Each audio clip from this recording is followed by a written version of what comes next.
the 10,000 Girl special webinar series. This session we're talking about investing inside superannuation. For those of you who aren't so familiar with 10,000 Girl, we're a not-for-profit organisation that works to improve the financial well-being of women through education that we make sure is kept social and fun. Our goal was originally to help 10,000 women around Australia, and we've since surpassed that. So we're excited to just keep on keeping on. And yeah, we run programs right across Australia and with a specific emphasis on reaching rural areas.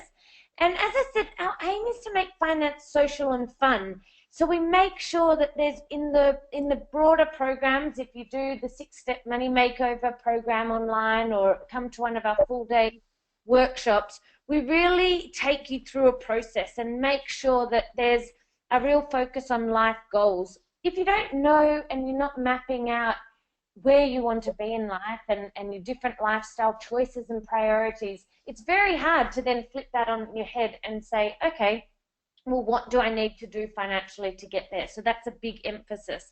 Then, of course, it's about taking control and knowing your foundations are really strong. So knowing what money's coming in, what's going out, what are your assets and liabilities, are you comfy with your debt position, do you have an emergency buffer and some insurance should your plans not go to plan.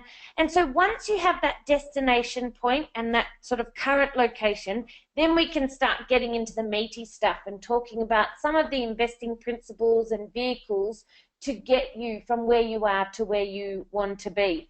And this session, we're going to really focus on superannuation as a vehicle to fund a dignified and comfortable and exciting retirement. So we're going to touch on some steps you can take to make sure that you're optimizing and understanding that opportunity for you. So the people who go through our 6-step program contribute some the program fees to microfinance. So we're really passionate about creating a ripple effect of and encouraging positive steps and celebrating the impact of every one of each of our positive action steps. So that's what we want you to get out of today. We want you to take one takeaway, one action, one conversation that you're going to have or action that you're going to take, and then you know, discover what impacts that can have on others around you, on your life, and on your retirement nest egg down the track.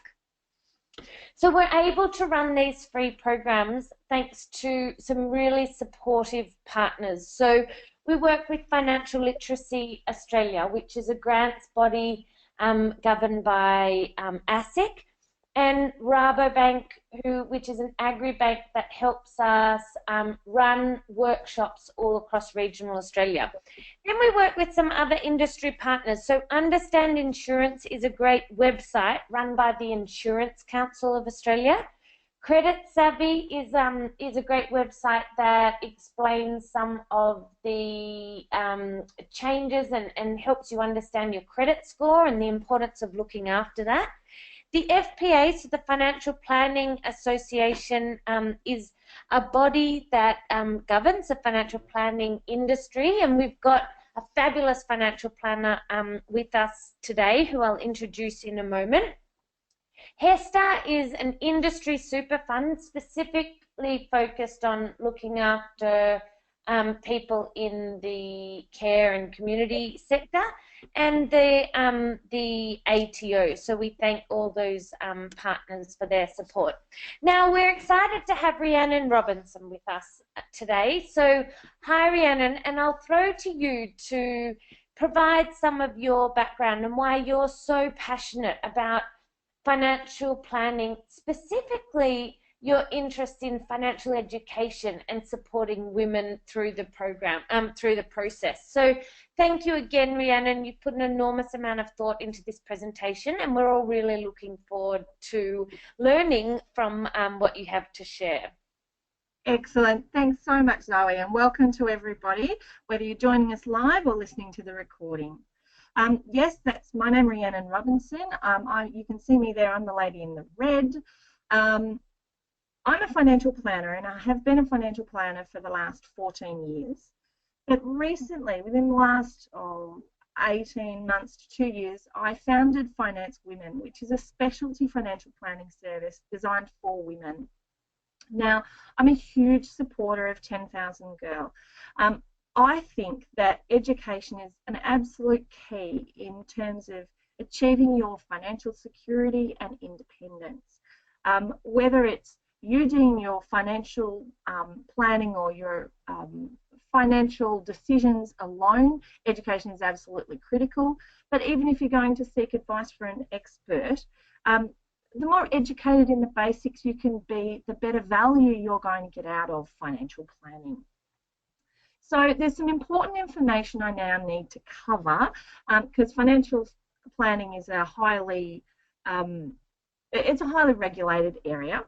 So I need to let you know that this is a general information session, and that means I haven't taken into account your personal circumstances. You'll need to work out how the general information and concepts I talk about applies to your own situation, or seek personal advice to help you do this. I must provide financial advice under an Australian Financial Services licence, and I do this through Dover Financial Advisors. I'm an authorised representative, and my company is an authorised representative of Dover.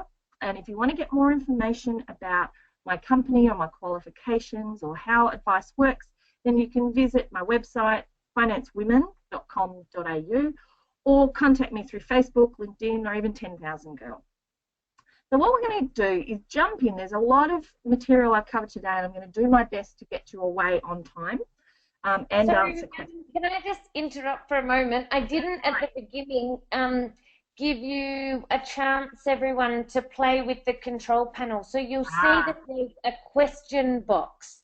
If you can just write hello or something in the question box, and make sure that if you've got questions along the way, please share them. Thank you very much. Please share them, and we'll definitely incorporate them into the conversation. We also got a couple of questions via email, so we'll incorporate that into the conversation as well. So thanks, Rhiannon. Go for it. No problems. So today we're talking about investing inside super, and what I hope that you'll get out of it is to feel a little bit more comfortable with the basics of super, to understand how to take advantage of the super system and avoid some of the pitfalls, to know your investing options and make better choices, make sensible decisions about the cost of your accounts, and know where to get more information. So in order to do that, we're going to go through a number of different steps. You'll see we've got the foundations, the tax incentives of super, investing options, managing the costs of your account, and what next. And you'll see down in the bottom right hand of the screen, I've got a little bit of a roadmap just so you can see how you're tracking along getting through those areas. Now, let's start with the foundations and getting the basics right. Superannuation is the government's preferred method for you to save for your retirement. During the 1980s, the government began to introduce compulsory super, and by requiring employers to contribute to super and encouraging individuals to make their own additions to their super fund, they set up a system that hopefully over time reduces the burden on the age pension. Now, the main way they encourage individual people to provide for their own retirement is through quite generous tax incentives. And in return for those benefits, you effectively lose access to the cash that you contribute until you retire. Now, thinking about the mechanics of your individual super fund, it's important that we just touch very briefly on this, that what you get at the end, your super account balance, is made up of the deposits that you make to your super fund or the deposits that your employer makes, plus investment returns, which we hope are positive over time, minus the tax and minus the fees and costs. So it's very much like a bank account.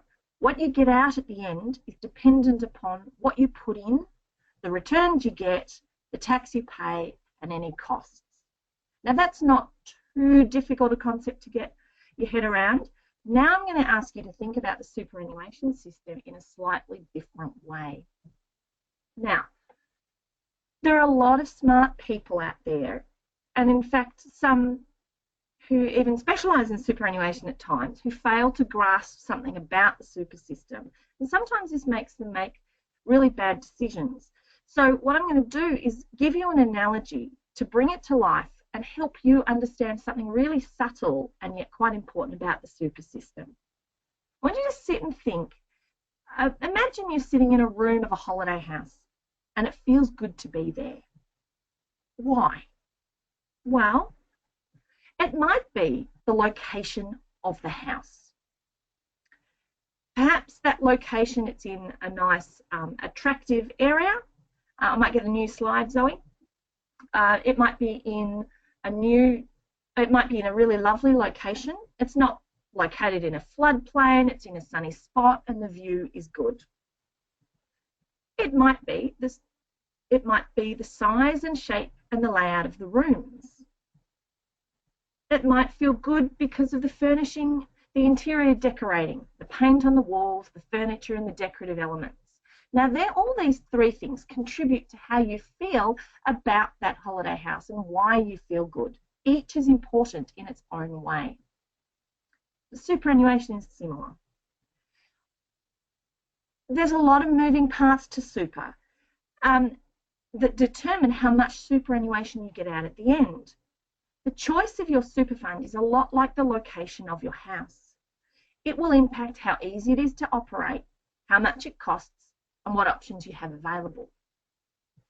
If you think about the size of and type of the contributions that you make to super, it's like the size and the layout of the rooms. The larger the contribution you make to super, the greater space you have to work with.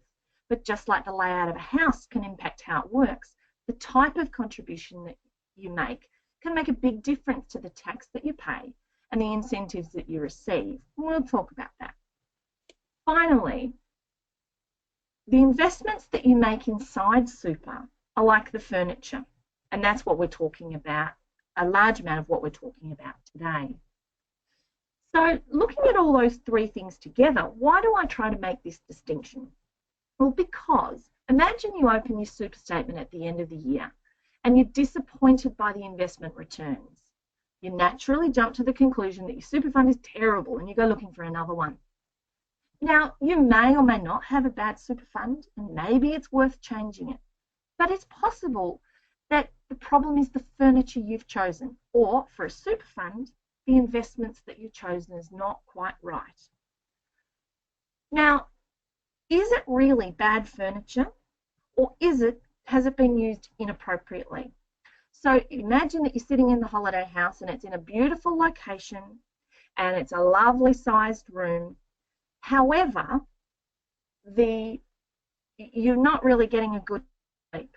It's possible that instead of buying a bed, you've bought the dining room table and you're trying to sleep on a dining room table. In a similar way, it may well be that your superannuation fund is a great one and your contributions are fine, but it's the type of investments that you've chosen. And that's what we're going to spend a fair amount of time on today, but we will need to talk about the other two areas, the choice of fund and the size and type of contributions, because they make a difference also.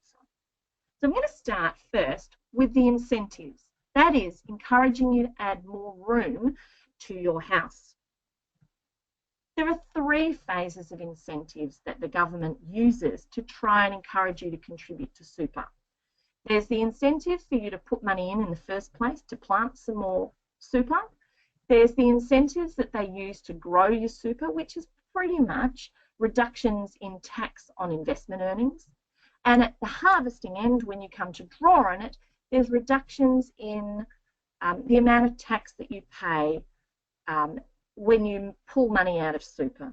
Pretty much, if you're over the age of 60, Any income and lump sums that you take out from super are tax-free. Now, I'm going to touch for a minute on the contribution incentives. So that's at that plant stage. And the reason I take a little bit more time here is because that's where most of us have the most control and we get the most bang for our buck, for want of a better word. So there's 6 things I'm going to touch on very, very briefly. These would probably take a whole hour to explain in total, were we to do everything.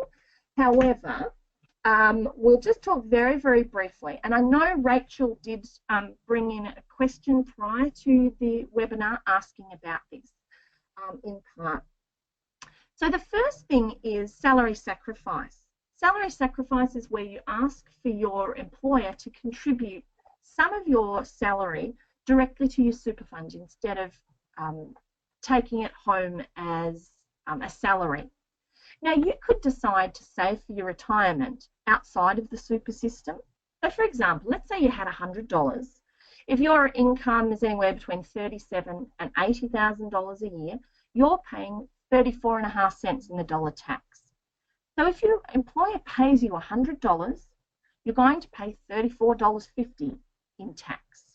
That leaves you with $65.50 to invest. If instead you contribute that money to super via salary sacrifice, you only lose $15 because it's better than your marginal tax rate. Salary sacrifice is a sacrifice. It's going to reduce your take-home pay. And I guess that's one of the important things about making contributions to super. You have to understand that you're sacrificing a bit of today's lifestyle in order to save for tomorrow. But salary sacrifice can be great for people who have a taxable income above $37,000. Another way to contribute is a personal contribution. These are particularly good for people who have lower taxable incomes below, say, $37,000 or have used up all of their caps. And I'll talk about that in just a minute. So personal contributions, that's money often taken directly from your bank account and contributed to your super fund. The great thing about this is that it might make you eligible for a government co-contribution, where the government contributes up to $500 to your superannuation account. They match you 50 cents for every dollar, and it caps out at about $500. It's eligible to people whose assessable incomes are below $51,000 or so. I'm going to quickly just touch then on the other types of potential contribution incentives.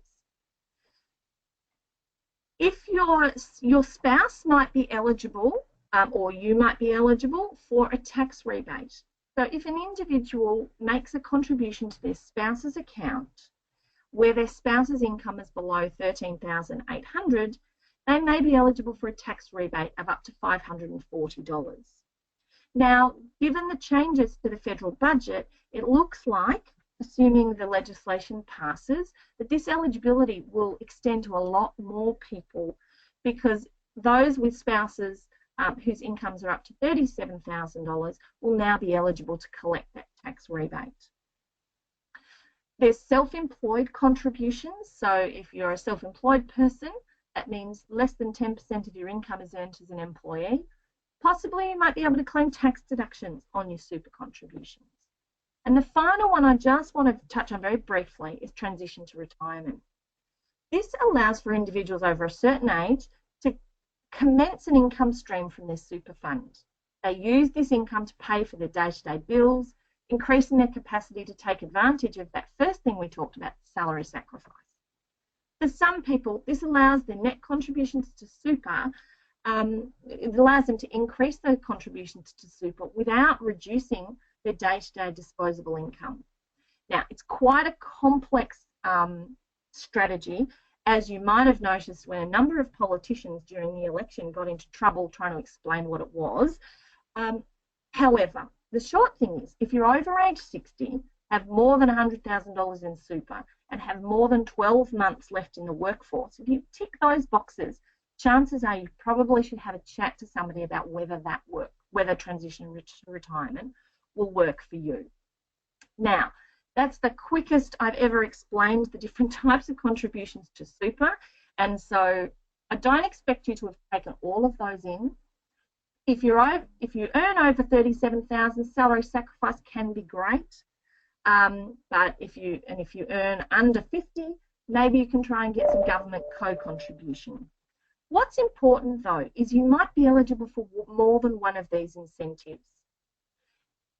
There's too much information for me to try to get it all across in this context, but you can get more information about all of these types of contributions from your super fund or from the government's Money Smart website. You can see the address on the bottom left of the screen there, or from your financial advisor.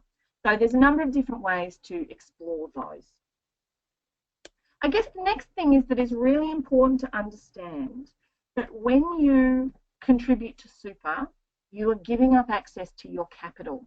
And the question that Rachel posed was, how much should I be contributing to super? Well, that's going to be partly how you contribute to super will be partly dependent upon your taxable income, but how much will in part be governed by how much you can afford to give up on a day-to-day basis. And how much you want and require for your retirement lifestyle, right? Absolutely. So you've got to balance all those things out. Now, there's some great calculators available on super fund websites and on the Money Smart website to help you try to balance those things out. They can help you work out, all right, if I was to give up $100 a week now, what sort of impact will that make to my long-term retirement position? You can start to balance out saving for tomorrow against consuming today. And superannuation is about giving up a bit today to be able to have that long-term secure options in retirement. That's a really good point, Rhiannon, isn't it? Because we get asked a lot of the time, you know, am I better off making extra contributions to super or paying down my mortgage? And so that's when it starts to, yeah, you can play with the calculators, like there's a super versus mortgage calculator on the Money Smart site, but like getting some advice with that and getting the proper sort of tax calculations and considerations can be really important in those cases, can't it? Absolutely. And it brings us down to basics too. It's possible that you can do both, pay off the mortgage or be saving for the deposit of the house and making a contribution to super. You're just going to have to work your budgeting just that little bit harder and make sure that you're making your dollars go further. I think that's, you know, those basic things that, you know, our mums and our grandmothers taught us start to come into their own. So, yeah, and it's those small amounts over long periods of time with compound interest. We're not talking about contributing thousands extra each year to super. We're talking about, you know, that $20 a week makes such a difference, doesn't it? Yes, absolutely. Now, sometimes I get asked, but how much should I contribute? And of course that depends. It depends upon how much money you've got available, how long you've got to retirement, and what sort of lifestyle you want in retirement. But as a guide, I like to see people, if at all possible, try to build up to a total level of contributions of about 15% of their salary per year. Now, that's not 15% that you have to find. Your employer's already doing 9.5% of that themselves. So it might be just contributing an extra percent and over time working up to the point where you're contributing maybe 6% of your salary. Now, that can be a big thing. Work up to it gradually, but a little bit now makes a really big difference later, particularly over long periods of time. So it's important that I do, we've got the slide there about limits to contributions. For most of us, we don't come near those contribution caps, but if you are able to find quite a large amount of money to put towards super, then you do start to really seriously need to pay attention to those contribution caps. And there's a lot of information on various super and government websites about those, so I won't go into those in too much detail just because of time. But one question that is coming up fairly regularly is superannuation still worth it? The government's played around with it and they've done all these tricky things and it's all retrospective and it's no good anymore. Well, I think that's rubbish. Now, the superannuation proposals are not perfect in my mind. However, I think they're one of the most progressive and positive changes to the superannuation system we've seen in my last 15 years. They are probably second only to the introduction of the scheme itself back in the 1980s. Yeah, I think that's important, Rhiannon, isn't it, to know that in the grand scheme of things, Australia has quite a globally leading superannuation scheme, and it really is one of probably the best government incentives or initiatives, that. It is second to none. I believe we have the largest superannuation and pension, privately held superannuation and pension system in the world, which is pretty incredible considering our economy only makes up 2% of the world's population. We punch above our weight by far and away. And it's important to understand that the changes that have been brought in are only aimed at those, for the most part, at the uber wealthy level. And they're not even taking away all of the benefits of superannuation for those very, very high income earners and asset owners. They're just curtailing it a little bit so that they can afford to do some really positive things for the large majority of us. So I think for the most part, all of those proposals have been pretty fantastic. However, it's important to know that they have not been passed into law yet, and we might have a few deals done in the back offices of the Liberal Party yet, but we'll have to see. And let's turn now to investing, and we look at picking the right furniture for the room.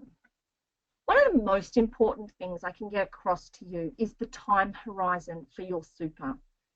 You need to start thinking about how long is it that I've got this super for, because that's probably the biggest factor in what you should invest in. You've got to think about how long until you anticipate retiring, but also how long is your superannuation going to last into your retirement. So maybe it's 10 or 20 years until you retire, but it could well be an extra 10 to 15 years over which you draw down your superannuation. So it's quite possible that many of you have a 20, 30, 40, 50-year time frame for your superannuation investing. That is absolutely critical when understanding investments. So let's have just a little bit of a think. I love a good analogy. So I'm going to take you on a walk. We're standing at, and we've got a couple of paths we can go down. So the path to the left is a stroll. It's a 10-minute return. It's flat, even terrain, and our destination is a small duck pond. We have a hike off to the right. It's going to take 6 hours. It's rocky terrain, but the destination is a mountain lookout over a great lake. Now, if you've got half an hour to spare, please don't go down the right-hand side and take the hike. I don't know where you're going to get stuck. If you've got half an hour, the duck pond is the place for you. If, however, you've got a couple of days, go on the hike. It's so worth it. It's going to be a bit up and down, but the rewards are absolutely there. Now, saving for retirement is the same. Here we go with our left-hand side is the equivalent to our stroll. Cash and bonds are a great place for those who've got a short investment time horizon. They don't fluctuate very much, but you pay for that stability with low returns. In 20 years' time, this type of investment will barely be keeping up with the rises in the cost of living. Now, it is possible for someone to invest their long-term super savings in this type of investment, but it means that your contributions are going to have to do all the heavy lifting to build up your retirement nest egg. By comparison, property can be a tricky place for those who've got the intention of withdrawing their funds in a short time frame, say the next couple of years. This is because you can't tell what's going to happen in a short space of time. The term for this is volatility. Over a 10 to 20 year time frame plus, you can afford to run the risk of going into some valleys and climbing back out of them. By taking on these types of investments, you're letting the growth in the investments and the time do some of the heavy lifting for you. But it's important to understand that it's not one or the other. We don't have to choose between these paths. We can choose a mixture. And most super funds have your ability with some ready-made options to mix between those different investments. If you're a long-term investor prepared to withstand some ups and downs, you're probably going to be more towards the right-hand side. If you're a short-term investor and incredibly nervous, then you're going to need to move more towards the left. So what about the other thing that people talk about when it comes to investments? Diversification. So most people know diversification means not putting all your eggs in one basket. So for superannuation, that means don't put all your retirement savings into one investment. Now, when I say one investment, I mean don't put it all into the one investment property, or don't put it all into the one share. It doesn't mean that you have to spread your super between different super companies, and it doesn't mean that you have to have different investment options. Most superannuation funds have pre-mixed options that give you the benefits of diversification, and then make sure that you don't have all of your investments in the one thing, such as ANZ Bank shares. So you can see on the next slide, this is a fairly typical super fund. Just because they're invested in the standard balanced option doesn't mean you've just invested in one thing. You're spread across properties across lots of different states, Australian shares across the major markets, and also you're invested internationally. So diversification, what it can do for you, it can smooth some of the bumps along the way. Having a mixture of different investments in different asset classes and in different investment markets reduces the impact of a big event hitting a single investment. But what it can't do is it can't eliminate all the risks or all the bumps along the way. It's a reality you have to understand. If you're invested in the share market or the property market and the market goes down, this will be felt by your investment. But what it means is that imagine in 2007 you put all your funds into, say, Lehman Brothers, the company.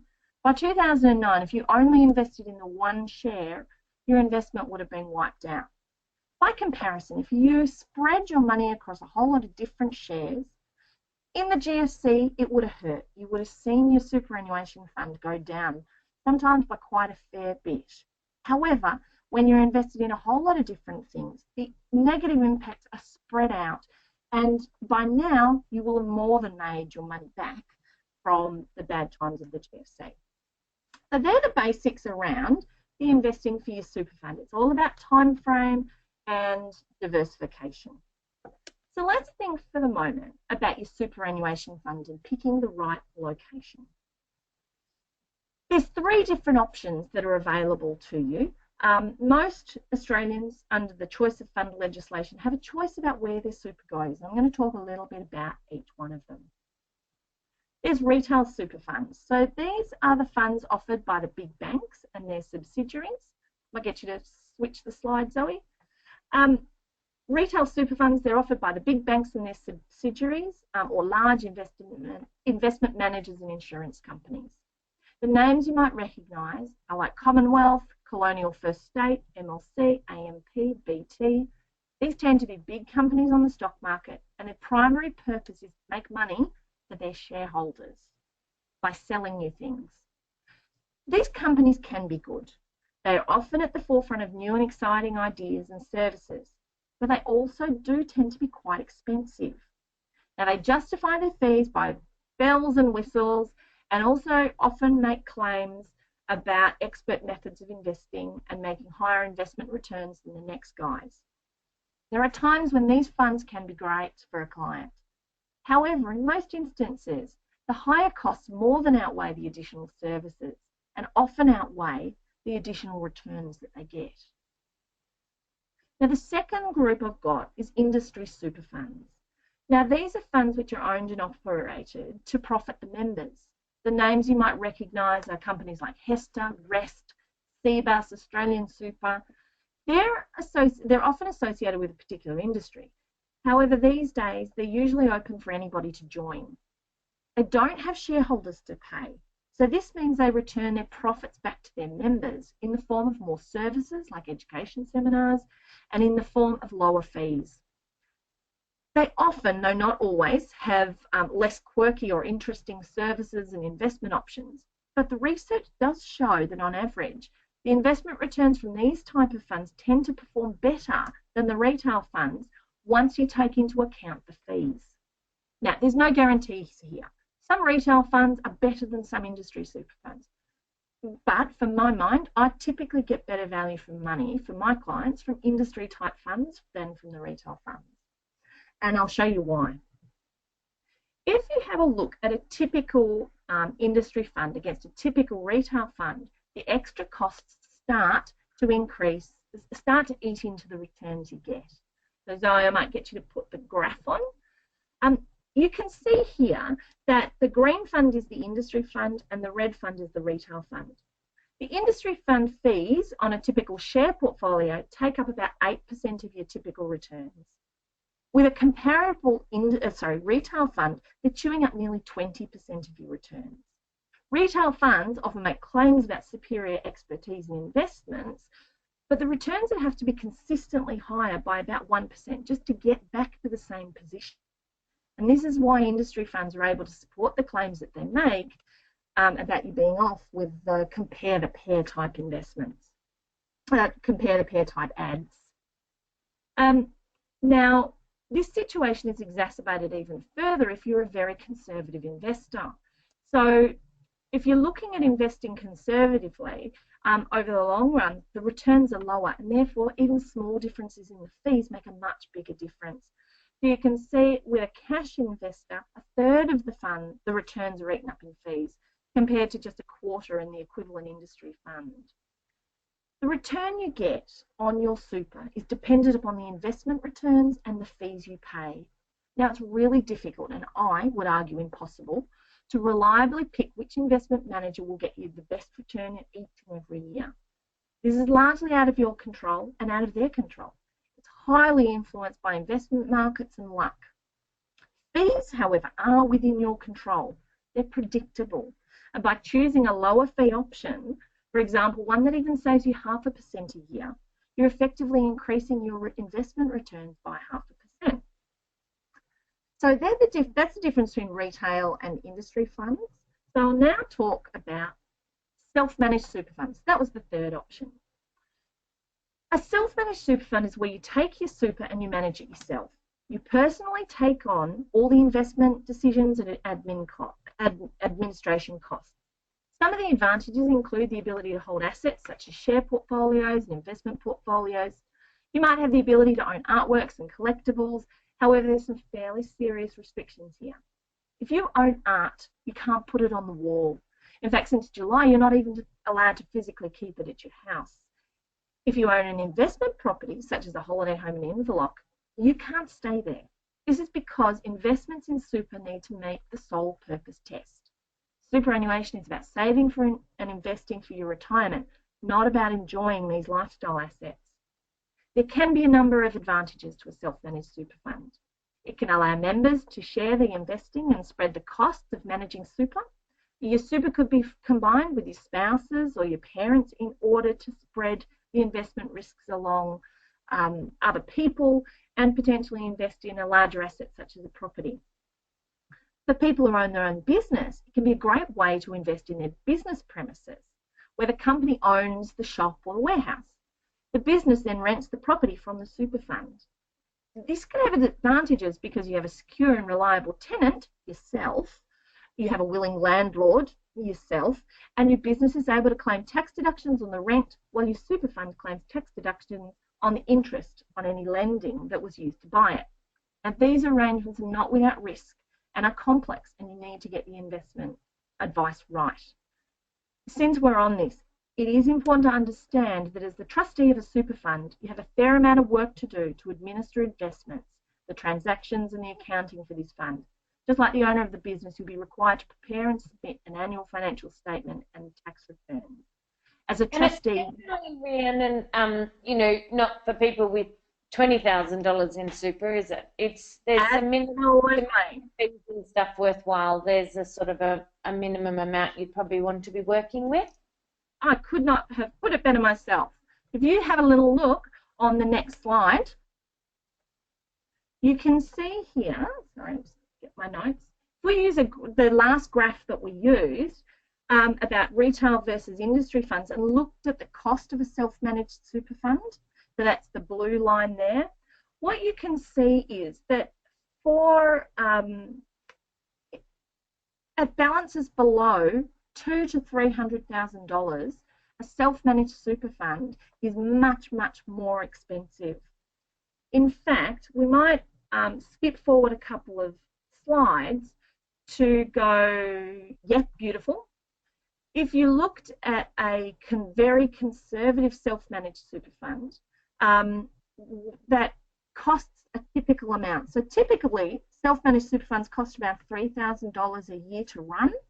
If you've got a large amount to invest, maybe that's not a problem.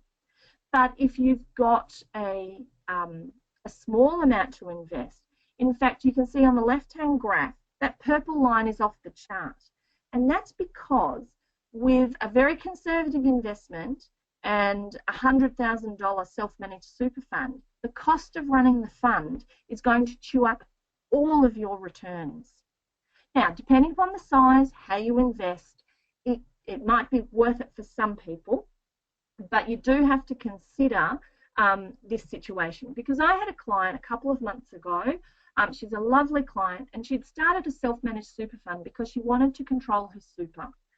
However, she had limited interest in actually managing it and pretty much put it in term deposits. She had $100,000 in her super fund, and it was costing her more to run it than it was generating in interest on the super fund. So we were able to save her time and effort because she didn't have the time, because she didn't have to manage it, by putting it into a regular, standard, potentially boring super fund. But it saved her $2,500 in fees a year. And that meant $2,500 every year she didn't have to save out of her own pocket. So there are a number of advantages with self-managed super funds, but they aren't for everyone. There is the ability to buy property within a self-managed super fund. Some people feel very comfortable with property as an investment, but I guess what I would say is they're not as stable as people think, and they can require large injections of cash.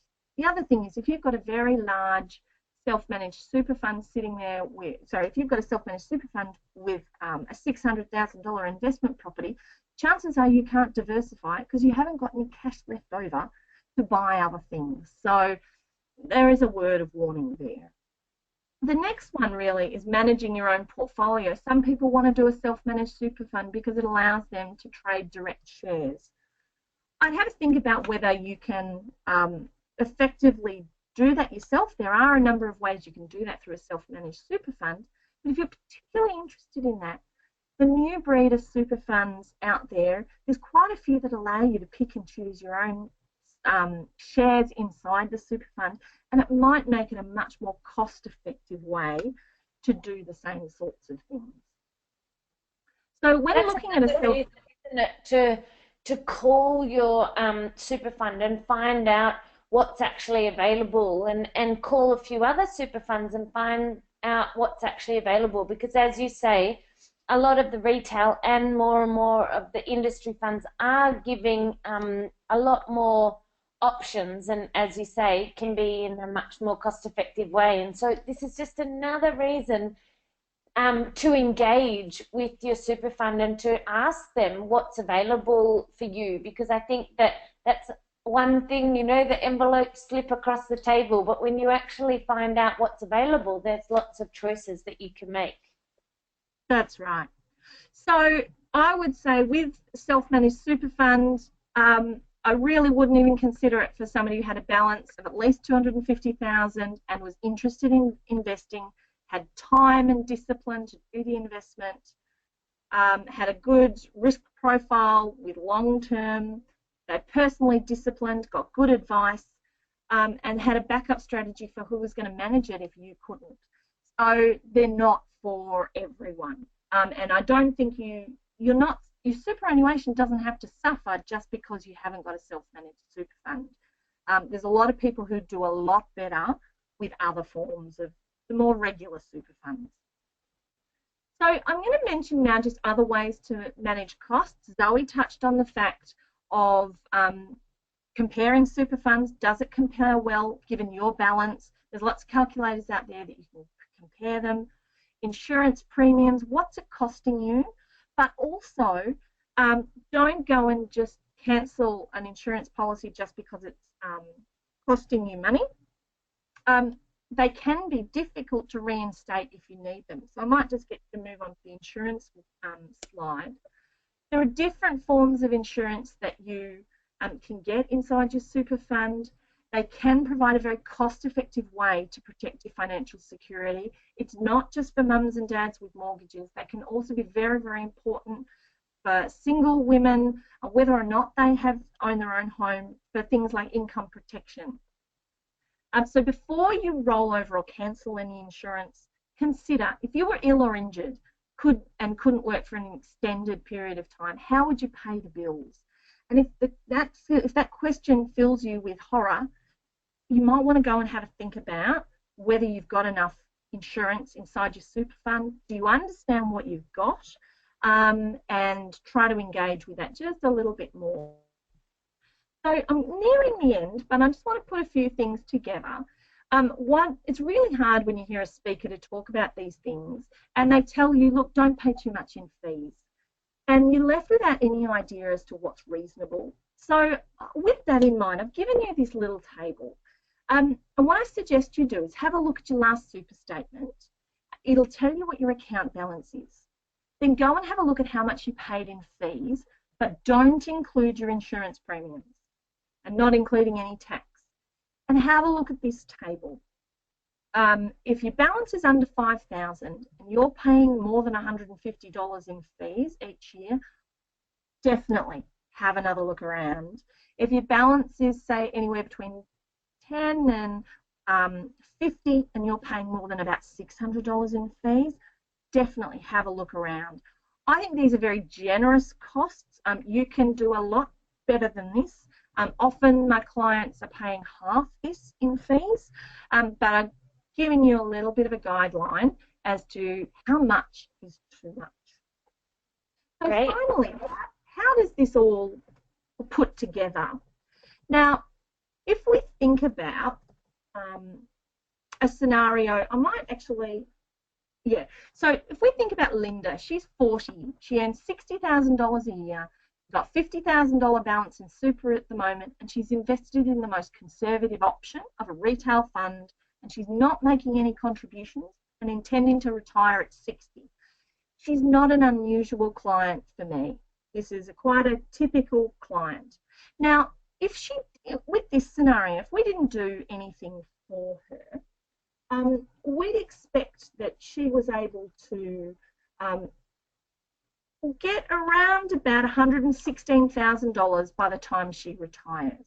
So that's good. It provides some options. She'll probably be eligible for the age pension, but $116,000, she's not entirely happy with that figure, so she wants to know what else she can do about it. So there's a number of things she can do. I'm going to get you to move to the next slide, please, Zoe. So on the left-hand side, you can see the current scenario. Then I'm going to talk to you about the little bits and pieces she could do to help make her end retirement balance a bit better. She could decide to work a little longer, so that's the blue there, and delay her retirement till she reaches age pension age. By pushing her retirement out from 60 to age 67, she could increase her lump sum by about $18,000. Now, not only does she earn a bit more and makes more contributions to super, she's eligible for the age pension on the day she retires, and that means she'll have to draw less heavily on her lump sum. The next thing she could do is consider making some additional contributions. If we looked at supplementing her employer's 9.5% with 5.5% salary sacrifice, so trying to target that 15% that I was talking about earlier. Now, this will reduce her take-home pay, but it means that when she retires, her lump sum will have grown by an additional $40,000. Another thing Linda could do is move from that conservative option, that little walk to the duck ponds that I was talking about, and instead going on that longer hike. By moving to a more, to have more growth assets inside her super fund, because she's got a long time before she retires, she's going to be able to increase her final balance by about $50,000. The next bit, she decides she's going to try and save some fees. So she moves her funds from an expensive retail fund into a cheaper industry fund. And that adds another $9,000 in real terms to her super balance. So we've managed to build up quite an additional amount. We've nearly doubled her retirement outcome. But what's that green bit up the top? The combination of doing not just one, but all of those four things when working together, in fact, increases by another it nearly triples in total her final superannuation balance. And that's because if you're contributing a bit more to super, then the impact of your balance is going to be bigger, and the impact that the reduction in fees will have is magnified. The more you contribute, the more impact that will have over a longer period of time, getting better returns. They're all working together, and that's the power of combining multiple strategies together. And so that's why I would say it feels really intimidating when you're sitting there going, I'll never be able to retire, I'm going to have to work forever. How am I ever going to make up this difference that I need to do before retirement? And I would say do a little bit, do something early, and do more than one thing to try and make some really sensible decisions. In total, you'll be able to make a very, very big difference to your final retirement outcome. So finally, where can you go for more information? And I would say there's a number of different really reputable places for additional information. You've already found the 10,000 Girl webinar series and the various programs that they run. That's fantastic. There's also the Money Smart website, which is provided by the government. It's got a really great introduction to a wide range of financial issues and lots of calculators. The tax office, if you are considering a self-managed super fund, they run a lot of great programs there. There's your own superannuation fund. Often they're really, really helpful in helping you understand contributions, your investment options, fees. They'll often provide you with seminars on superannuation and calculators to help you understand it. And then finally, there's people like me who are financial advisors that can either provide you with general advice, the sorts of things we've done today, or personal advice, which is preparing a report and making specific recommendations. So I've covered a whole lot of ground there today, and I have not been paying attention to see if we've got any questions coming up. But thank you very much for your time, and I'll just find out from Zoe, do I have any homework in terms of investment options I need to cover? So thank you so much, Rhiannon. The analogies you use, and you're so articulate and obviously very passionate. And that last example of the difference that that someone like Linda can make through making all those tweaks can just be huge in terms of the level of comfort you can have in retirement. So thank you, first of all, very much for all your input and generosity of spirit and information. Thanks, Zoe. So what have people taken away, and what's your number one action step going to be? And if you've got any questions at all, please send them through. But most importantly, think about what is your number one action step. What are you going to do to take away? Please write in the question box what your takeaway is, and it's really valuable for us to know that that there are some practical actions going to happen. So please share that in the question box. Thank you again to our generous partners that enable us to present this information for free for women across Australia. There are lots more free webinars coming up, so so stay tuned on the newsletter and on the website. But to wrap up, have you got a final tip, Rhiannon, while people are thinking about? So someone said, oh, great, they're going to compare the benefit of investing more in mortgage or super, so that's a great thing to go and research. As the others come through, do you have any final tip to share, Rhiannon? I would say that the best thing you can do for yourself is not get too scared.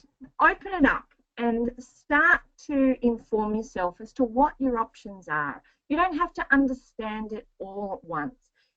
Give yourself a break and start to pick one thing at a time and achieve that one thing. Now, it might be working out what your investment option is and picking a better one. And then in another couple of months' time, then look at whether you've got the best super fund and how much fees you pay. Take it one step and you'll find the skills that you gain and the confidence that you gain in the early stages will mean that those latter stages are much, much easier. And so I would say take it one step at a time.